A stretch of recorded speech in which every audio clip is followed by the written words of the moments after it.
Hi everybody. Welcome to another edition of The Rest is Lean, Leadership Edition podcast. I'm here in a not so sunny Coventry today to see a good friend of mine who's both chairman and founder of the Marchant Cain group. Let's see how the episode pans out. Catch you later. Hello everybody, welcome to the Rest is Lean podcast, the Leadership Edition. And I'm pleased to have with me today a good friend of mine, Rob Marchant, who's chairman and founder of the Marchant Cain group. Decades in innovation, what I would consider as an innovation guru. So thanks very much for taking the time out for us today, Rob. Not a problem, Alan. Where should we start? Listen, tell us a bit about Marchant Cain, and tell us a bit about your potted history and how you've got to this point today. Marchant Cain came out of frustration, really. I left a corporate and I thought, what do I really want to do? Well, what I really want to do is just sort of potter about for a couple of days a week and not really do too much and have a bit of fun and earn a bit of money, but not really work too hard. That didn't go well. We got involved in a couple of innovation parts and a couple of support roles for other bigger OEMs. And how far back are we talking there? This is 2006. Okay. No, yeah, 2006. And it moved along. We started looking at medical equipment, so diabetes management systems, which are now all on your phone, and there's an app and all the rest of it. We built hardware and special ways of doing it. One of the people that were really interested in it were the telephone networks, so like O2s and Vodafone types, simply because the volume of data that could be transferred and used, anomalized and resold to medical companies was of great interest to them. We met some great people along the way. We learned a lot, but sadly the technology was overtaken by an app, which was cheaper and easier and simpler. And then one day we had Porsche come to us in about 2011, and we'd moved offices. We were in a very small office, 5 people in a small office in Coventry University. We were designing a car for a company, for a guy who had lots of money. And Porsche came along and said, "Can you do this?" And we said, "Yeah, we can do that." Active aerodynamic system for 918 Spider front end, and they sent 5 people to audit 5 people to do a quality audit. And this senior manager from Porsche arrived and said, "Where are you going to make our parts?" And I went, "Oh, you don't have to worry about that. Well, when we get to that bit, I'll have a place to do that for you. But you need ISO 9001. Yeah, we'll get that as well. Don't you worry about that. Don't worry about that." And they said, "Yeah, well, we need the first 3 parts in 4 months' time." Okay. But you haven't nominated anybody and there's no design yet. No. But I said, "It's not a problem. We'll get that done as well." And we did. So it took them a month for us to go through their sausage machine to spit out a PO. PO arrived, kicked it off, got the sign off 6 weeks later for the design. And then we went and made parts. We made 9 injection molding tools in 5 days and produced parts in 2 days, shipped them in a day. So in a period of about 10 days, they had them on their desks in BISAC. Fantastic. So a real can-do attitude. Absolutely. Yeah. That I think that's one of the good things about us, but it's always tempered with, let's make sure that we get all the processes in place to make sure that these things are done in the right way, because people don't necessarily appreciate that part of the job. But the reality is, in 2 years' time, when it is in production, you'll have some quality engineer who goes, "Well, why did you do this?" And we're always very good at capturing that information and the reflection part of it, of why did we do it, at an early stage when it's fresh in people's minds, and we store that information. So that when some senior manager comes along and goes, well, I wouldn't have done it like that. I would have done it like this. We can wheel our history out and go, yeah, we thought of what you just said. Here's a diagram of it, and it doesn't work for these reasons, because we've been caught out by multiple people for the same question. We moved on, we grew, we moved out of there, we moved into another premises where we made the parts for Porsche and others. Then there was a very large OEM very close to the Midlands who asked us to do some work. And we thought, well, we're not going to be able to do that at this facility, so we took on a bigger facility. And we moved in, and 3 months into that move into the new premises, the project was cancelled. So we were left with a large space with nothing in it, and we've had a couple of false dawns in that era. And so, yeah, we did some interesting projects while we were there, but it never really filled the factory. So at the end of last year, we moved out, consolidated the business, and we've moved into a new place where we're a bit smaller, a bit more contained, and it's working. But there are other things on the horizon that we have to be mindful of. The geopolitical system that we have at this moment is unstable globally, and we need to be mindful of that's not going to be an easy place to be next year. Having said that, a lot of the car companies and a lot of other companies around us are looking at, how do we make ourselves more efficient, leaner, cleaner, and do things in a different way. And they can't stand still for too long, because if they stand still, they're dead. So they've stood still for about 18 months, and now things are going to start to move. And we're seeing that to a certain extent. It's not clear how that's going to pan out next year, but the vibrations that we're getting are positive rather than negative. That's the potted history of where we are. Fantastic. It's funny, I want to pick up on a couple of points that you mentioned, and thank you for that. Is a lot of our subscribers, many of which are leaders in their own right, will be quite keen to understand that a very honest and open potted history, and it's not been short of challenges along the way. When you reflect back on those, are there one or two things that think when you look back, you think actually they were the main points that allowed us to get out of that dip and start going back on the rise again? I think there's lots of different facets to that. The resilience of a team and a core team that you need and you identify, and you make sure that those people are close to how we make those decisions, and they're encompassed in not fully in the decision making process. So that's always going to be in the senior leadership team, but you need these people around you. And what is that core? How big or small that core is for you to be able to make it, especially in a small business, because we're very agile and we can jump around a lot more than the bigger companies. And in uncertain times, that is an asset, isn't it? It is an asset, but it's also a hindrance, because people will walk into your office and go, "You've only got 2 people doing this. How are you going to facilitate what you're doing for me?" And I think one of the things I carry around in my head is a project. We could do a design project with one person. We don't need anybody else. And that person can do majority of the work, project management, delivery to the customer, and the conversations, specification generation, etc., etc.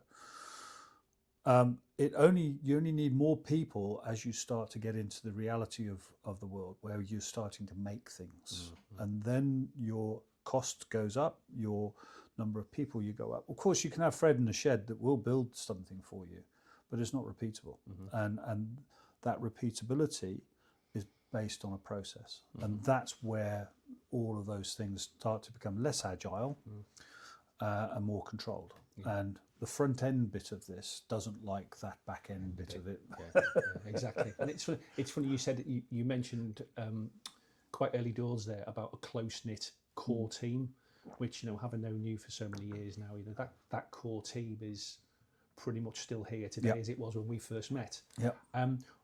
In your opinion, what do you think has been the things that maybe you've contributed to help keep that team together? Excitement, never a dull day. Communication. Communication is key to every team. And when I talk about communication, it's not me telling everybody everything. It's telling people what they need to know at the time that they need to know it. And that's not an easy task, is it? The balancing act on that one is entertaining. I have one confidant that knows everything, and that's my business partner and my wife. We're together 24 hours a day, 365 days a year, and she knows what's going on in my head probably more than I do. But you know, I discuss things a lot with her, and she gives me good opinion, and then we spread that conversation into now our senior management team, and we discuss it with them, and then we can implement. And the implementation part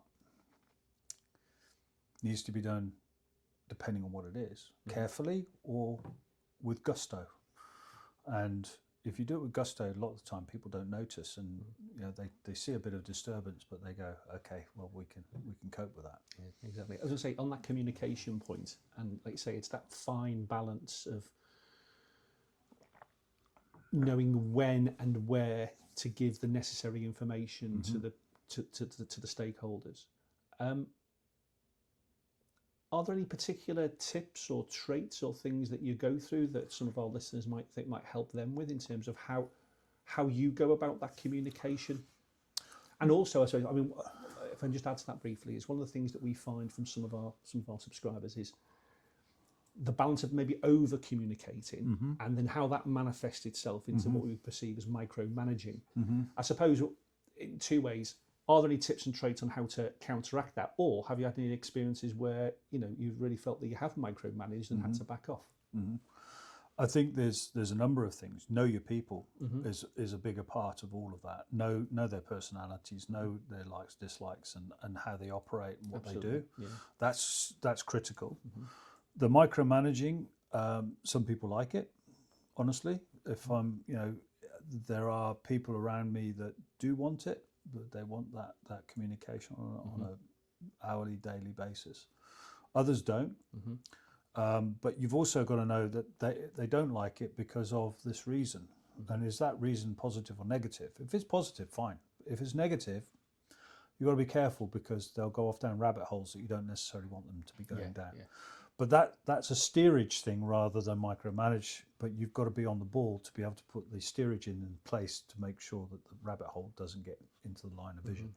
And I suppose also an element of trust, dare I say it, for the team is to be create an open environment where you're happy for them to come to you and say, Rob, do us a favour, can you just back off for a moment? I wish they'd do more of that, to be perfectly honest. It's easy said than done, granted. And also, people make the assumption sometimes that leaders know everything. Yeah, and when we don't, you know, we are all human beings at the end of the day. And I suppose it's about fostering a culture of, as you mentioned, trust. Okay, you have got a very, very close-knit team here, which is commendable to you and what you and Pam have done. And you're absolutely right. We hear it time and time again, where we would just like people to open up to us more.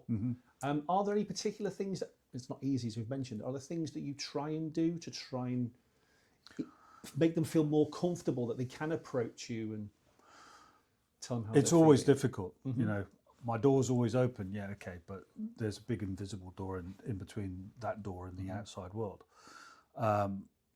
Personalities are a big part of that, and how they do or don't work. And so knowing your people is important.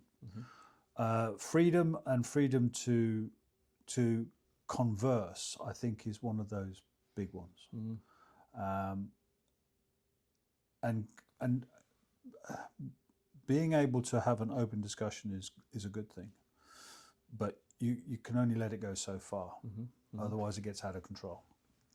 So there's boundaries and scopes of things that allow you to do that.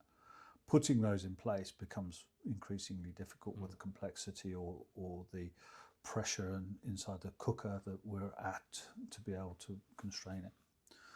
I think there's a part of the management of things is perception of pressure, perception of crisis, perception of problem. Mm-hmm. Is it really a problem, or is it just today the pressure on that point is so great that it's blocking out any other viewpoint? And I think some of those things that I bring the experience to is when people come to me and say, the whole world's going to fall apart because the customer's unhappy about X, Y, and Z. And you ask the question, well, are they really unhappy? Mm-hmm. Describe how they're unhappy and describe how and what they're doing. And you look at it and you go, well, at this point in time, I can understand why they're getting angsty about something, but the reality is this decision is only going to affect something in 6 months' time. So really, is it a pressure point, or is it something that they want as a piece of information because they have a pressure point inside? Mm-hmm. So have you asked that, is that dialogue, is that known? So when you solve that, I think the bigger part of all of that is to go back and then reflect upon it. Mm-hmm. And I think with a lot of people, that reflection part is something they don't do well. Yeah, it's funny because a lot of from our lean speak, mm-hmm. you will have mentioned, or you will have heard us mention PDCA, Plan, Do, Check, Act, which I know you're very fond of, as we all should do. Not pleased, don't change anything, as some people say.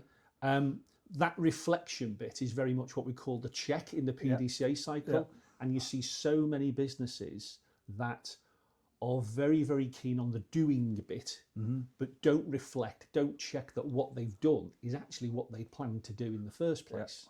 Yeah. And one thing I know is a very strong trait for yourself, and a very positive one, is that self-reflection. Yeah. And it's not an easy premise to have. No, it's not. And it's something that... What's brought that about, you mind me asking? Is it things in the previous life? Or? Yeah, previous life. Mm-hmm. It was also taught at university. The course I went on, they forced a reflective journal on us, which was a really difficult thing to grasp at mm-hmm. the time. But as you do it, it's your mind dump, your angry person writing in crayon in red to say, I'm angry. Mm-hmm. Then you can go back and reread it and go, you're an idiot. Why were you angry about that? What is that all about? And so it tends to flatten the waters. It tempers your emotions, but also it's written down. So it's something that it's gone through your eyes, through your brain, maybe through your ear. It doesn't come out of this bit, it comes out of these two things. You write it down. Yep. And it's not lost, mm-hmm. it's there. Yeah. So you can go back and reflect on a reflection, which is, I think, quite a powerful thing. So do you mind me asking, do you keep a diary? I do keep diaries, yes. I have several of different things, of different parts of it. And I think a lot of this, and one of my things I've been through this year is a really difficult time of mental health. And I think those reflections and the calmness you have to sit down and think about mm-hmm. what's happened and why am I here and what am I doing, and what lens am I looking through mm-hmm. to understand what this problem is. And like I said before, it's a pressure point the customer's putting upon us to do something. But why is it a pressure point? Because the reality is only 6 months away. Mm-hmm. It's because he has a pressure point. But do you understand what his pressure point is? Yeah, absolutely. And if you resolve that, it's not a real problem. It's just something that you need to give information or take information or regurgitate it. And you put it off, it becomes a bigger and bigger problem. Reality, it's not a bigger problem. It's just trying to solve it. And those reflections, I remember that happening. Yeah, you remember it, but now you're looking through a lens which is crystalled in different ways because you've had a different period of time between it. But if you reflected on that the day afterwards and you wrote it down, you can go back and go, I understood what that was all about. And it's very clear, written down on a piece of paper. That's a really good point. And just listening to you there, because I went through a similar experience around about 2018, 2019. And I think a lot of people listening on to the pod will empathise with that, and are probably maybe going through similar situations or have been in the past. you mentioned in terms of reflecting and looking at those times in your life where things probably weren't going as easy as possible. I think a good sign of how you're getting through the other end, I found this, is when you do read through those, is the emotion it gives you is different to when it was when you were going through it. Yeah. And what I mean by that is it adds to the anxiety, the reflection, the memory. Whereas now it's more, do you know what? That was a bad time, but I'm here. Yeah. And that, for me personally, it just gives you that inner strength to try and build upon it. It's a very slow process, as we say, but it's a constant process, small steps every day. And also, as you've mentioned, having somebody who you know, love and trust is a real help. It is. Yeah. It is. And if you don't mind me saying, Pam's been an absolute star, and she is. She's a rock she's an absolute in pro, every way, shape, or form. It's a pity she's not with us. Do you understand? Maybe we'll get her on another podcast. You should. She'll talk you to death, but she's an absolute rock, and that stability, I think, is a really interesting one. And Jason's another one. His emotional integrity is tough, and he has a very clear understanding of what he's done, and a lot of that is based upon training he's had, which takes away the emotion, and that emotional thing is an interesting trait in human beings, but it clouds judgment, it clouds how you are going to get an outcome. But the thing about emotions, it's a spark in time, but it can be devastating or it can be brilliant. But that emotion needs to be tempered with knowledge and understanding. Yeah, that's a really good point. And you can't just make a decision based upon something. It's like that. It may work, but it's not a repeatable process. Absolutely. And it's funny, but I think testament to yourself, going back to an earlier point you made about having that core team, even through the ups and downs which we all go through, both in our careers and in our personal lives, that core team has stuck by through thick and thin, and that's testament to yourself about it. You say still creating that energy, that positivity, even when you're not at your best, is testament to, that's I think that's one of the key traits of a strong leader. Would you agree? I think a leadership role is not pushing people up a hill. It's climbing the hill and saying, come on, we can do this. The communication of how that is done and the motivation given to people is based around them, not you. And it's got to be looked at from a point of view of this guy's very emotional or is very creative and therefore doesn't respond to numbers and facts and things like that. But trying to get them to buy into it can be done in a number of ways. The issues of people who are factually driven is they won't make a decision until they have a series of numbers and facts. So, those are two ends of a spectrum that you've got to manage with it, and every organisation have them. And if you don't create them and treat them differently, they start to turn into terrorists, and then you end up with problems of things not going quite in the right direction.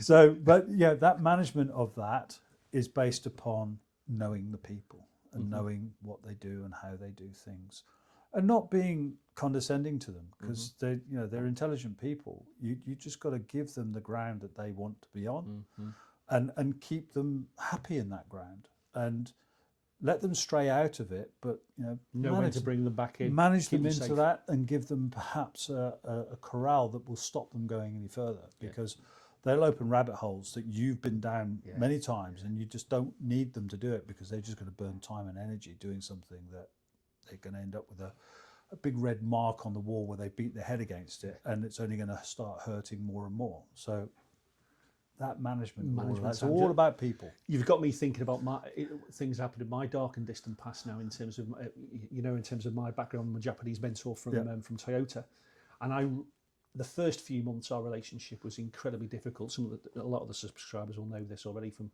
previous episodes, but I found it insanely difficult to build a relationship with Moroka-san to begin with, purely and simply because of the cultural differences. I just wanted the answers, and I'll crack on and do it. And they wouldn't. You were never given them. He's asking you to find it, and it's purely and simply. It took at least 6 to 9 months before I realised the angle he was coming from, the cultural difference between ourselves. When we're at school, if you don't understand the question, you put your hand up, ask the question, you get the answer. Very, very different over in Japan. You've got to earn that trust of your mentor, of your sensei. You've got to try and think about the problem, try and offer your thought process and ultimately your solution. And then when they believe you've been given that thought process, and that's really difficult if you've been subjected to hand up, get given the answer all through your school career. And it wasn't until his interpreter explained something to me, and it was like that was the eureka moment. And going back to your point earlier, it's stepping into the unknown, and not knowing that you've actually got a safety net behind you. I'm here to it's having that trust between that leader. He was never going to allow me to fail in the sense of safety. You might have a bit of a bruised ego, but you'll get through that.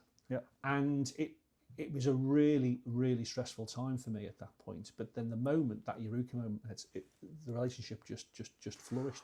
And what you just said is very interesting, because the world's savior is here, called artificial intelligence. And unfortunately, what you just said is a microcosm of what's wrong with AI, in as much as if you ask it a question, it will give you multiple answers. But if you've just picked up the question and chucked it in and not sense checked the question and understood what the question was about, you won't know which answer to pick. Or whether the answer it's given you is correct. You have no idea. The prompt in what you give it, correct, is its language. So and this is all about your or a person's ability to understand the moment they're in, the landscape they're sitting in, the weather around you, and should I make a decision today? Should I ask that question today? Because it's raining and I'm cold and wet, it's making me feel uncomfortable. It's okay, wait for a drier day or go into a different environment to change it. But those things change the way that your outcome and your decision making will be. So you should never make it in those stressful times. You only have to make a decision on that I'm not going to make that decision, or I'm going to make a decision based on a short-term end of it, because I can't see that I'm going to get out of all of this before then. And those things, that cognitive awareness of your place, your structure, your team, your everything around you, your customers, your customer relationships that you have, I think are critical to decision making in every shape, way and form, because I see things that other people don't, and therefore I don't make a decision because what they're talking about doesn't really make any sense to the view I have of it. And then I realise actually they were partially right and I was partially right, but the decision making, not making that decision at that point, was the right one, because until they've aligned, it would have been the wrong decision. Well, some of those you mentioned earlier on about some of your experiences in the past. Are there particular people, when you reflect back on earlier in your career, who have shaped your thought processes, be it personal or I think the biggest one was my grandfather. He was a military man, structured, very structured, very clear. He came out of the military and he ran a betting shop. Wow. Okay. He was a character, but a different era, different genre. You know, he was a really 1920s, 1930s. Went into the army, came out of the army. Went in a private, came out a colonel. went through the war, missing in action, all sorts of things. And his best mate turned out to be Lord Carrington. And they were in Ireland, driving backwards and forwards in Ireland in Carrington's Rolls Royce, drinking Guinness that they'd been down to Dublin to buy. And I like him already. it was just an awesome character. But his whole thing about giving freely and without any compunction or control of that is something that I feel is important and good. But the thing that he always pulled me up on was, yeah, I'll do whatever you want, but tell me why I'm doing it. Okay, what do you want to do? Okay, well, how do we make that happen? And what are the pitfalls if it doesn't happen, or it does happen?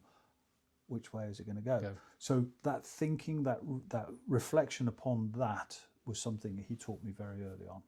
And to a certain extent, I've spent some time recently with other family members, and my sister and I, my little sister and I, are quite attuned to a lot of that, where we don't react, but we sit and watch. Yeah.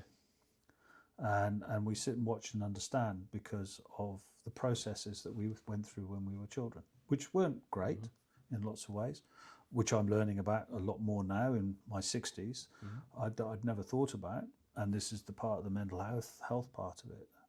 And conversations with her about how she felt and what she did are very similar to mine, but I didn't know that until now. So yeah, it's that whole marasma of emotions and things, and I think emotion is a great human trait. Really good. It's very visceral and all the rest of it. It's funny, we picked on a couple of our TRIL podcasts around, you mentioned about standing back and observing.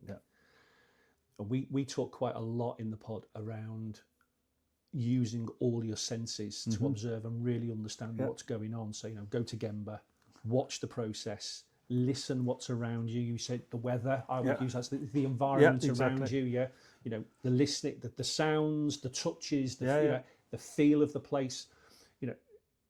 That in Toyota has always been one of the foundations, is to go to the Gemba, find out what's truly going on, because you're not going to solve any problems, certainly not find root cause of those problems by sitting upstairs in your ivory tower, getting out there, being visible, taking time just to stand and watch. And I think people have used the phrase, is it navel gazing? I think is one of the phrases people use. It's one of the most powerful things I think that a leader can do, is just to take time out and look what's really going on. I think that from a leadership point of view, it is one of the most important things, I think, is to take a temperature of what's going on in the room.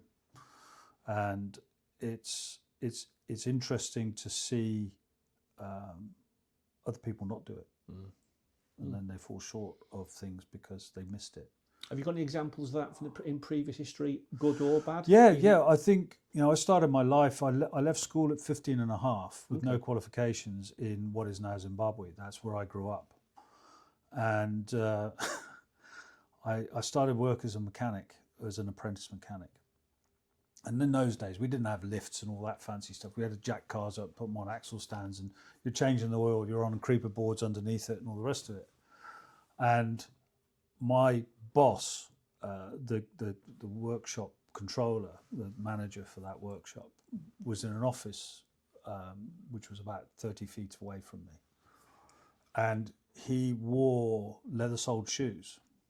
And I could tell his mood by the steps and how fast he walked, whether he was in a good mood or a bad mood. And that sensory thing was all about, I'm going to get out of his way because he's coming, and it's going to be painful for some reason. Something is unhappy. So that's one of those things. Taking risks. I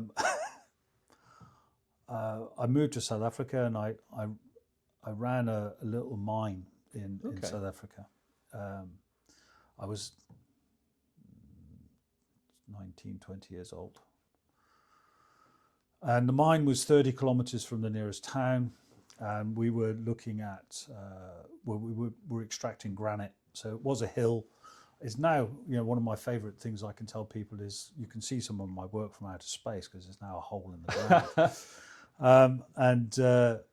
It was drilling 15-metre holes with a 6-inch cutter, and then filling that up with explosive, and then setting up a matrix of how that was going to blow, and then blowing it so you ended up with a series of chunks that you could pick them up.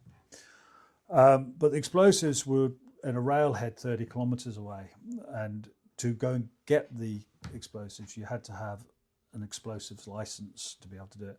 I didn't have an explosives license, but my boss did. But unfortunately, my boss was mostly comatose through drink, even at 8 o'clock in the morning. So I would borrow his license to go to the nearest town, to the railhead to pick up the explosives, and you would have to make that journey at 30 kilometres an hour. So it's an hour there, hour back, hour there, hour back, because you weren't allowed to bring the explosives and the Cordex charges or the cabling in the same truck. I couldn't be asked for that, so I just put the explosives in the back and had the Cordex and the detonators in the cab with me, and drove there and drove back. And then just laid it all out. He would wobble up and go, "Yeah, it looks all right." And then we'd take a big front end loader and put the bucket down and get underneath the bucket, and because we didn't have any buildings at that stage, and wind up the thing and go boom, boom. And if there was lots of rocks flying around, it wasn't great. But if it just went boom and you felt it rather than saw it, that was your quality check. That was quality. So what trait of that experience have you brought with you into later life? That was resilience. That was so much resilience. Freezing cold in the Orange Free State, absolutely freezing cold. It's just like a moonscape. It is honestly absolutely cold, and then bosses flying down in their private planes to the mine and going, "Well, why haven't you done this?" Well, I haven't got any equipment. That's out of work. None of the front end loaders that we had any brakes. They didn't exist. They'd taken them and robbed them off and not replaced them. So that physically they weren't there. So they used forward and reverse gears to go forwards. And if you wanted to stop, you just put it in reverse. Or put the bucket down, one of the two. So rebuilding all of those vehicles, why haven't you rebuilt them? Well, have a look around you, because there's nothing here. There's one office which he sleeps in with his bottle of brandy, and I can't get in there. So what do I do? And so he then gave me a load of money, and I built a load of workshops, physically built the workshops. Wow, okay. And then I could start rebuilding the machinery. Fantastic. But it was good fun. I enjoyed it. Good stuff. And I suppose that's part of it. You mentioned right back at the top of the show about it was fun, and you want to instill fun in a lot of the work that you do. If we move towards the end of the pod now, what I was going to say was we have a couple of I won't say standard questions. Sure. But we get a lot of similar questions that come from some of our subscribers. So I wouldn't mind just sharing a couple of those with you. All right. Yeah. I would say a quick fire round, but it's not quite like that. You take as long or as little as you like. So, to the leaders out there, what would you say would be your most valuable leadership lesson? Listen and watch. Get to know your people. And you don't need to talk to them a lot of the time. Just watch what's going on, watch what they're doing. And listen. Good stuff. Is there one particular book that you would say has led to the biggest impact in your leadership journey? There was. I can't remember what it is. Okay, that's all right. There's. Well, you mentioned to me. I know when we've spoken in the past, you mentioned there was something. Was it Ned Herman's? Oh yes. So that was part of the PhD that I started. Ned Which Herman. I haven't read myself yet, by the way. So if you want to, Ned Herman's quick summary. Brain dominance instrument. And I combined that with another psychologist's way of analysing businesses and humans. So he basically divided the brain into different segments, so you could understand how people worked. And really, really interesting book. Really, really interesting book. Good stuff. If you could give your younger self one piece of advice, what would it be? Don't react. Would you like to elaborate on that at all, or? Don't make decisions based on the heat of the moment. Got it. So with the emotions arising, great stuff. Okay. What do you think is one thing that you believe that most people in your industry might disagree with? Technology will solve everything. Okay, great point. Technology doesn't solve anything. It's a facilitator, and it's humans and having the right human in the right place at the right time, which was my PhD. Great stuff. All right. Which I never finished, by the way. I didn't finish my PhD. Do you think you'll ever go back to it? Probably time's moved on by now. Do you need it? I don't need it, no. That's okay. I'd much rather write a book or do something else. Yeah, absolutely. Listen, Rob, thank you so much for your time. I really appreciate it. And thanks for bringing us to the Marchant Cain Group offices today. I really enjoyed it. And hopefully we may get you, maybe Pam and some of the team on the pod in the not too distant future. You should. And I think, Pam would be a good one. She's got a different insight on things. And get Jason and Jordan on one together. That would be an entertainment. We'll try our best. That would be entertainment. Thanks so much indeed, Bob. Thanks, Alan. Appreciate it. Take care. Always been great. Thanks a lot. Bye. Thank you.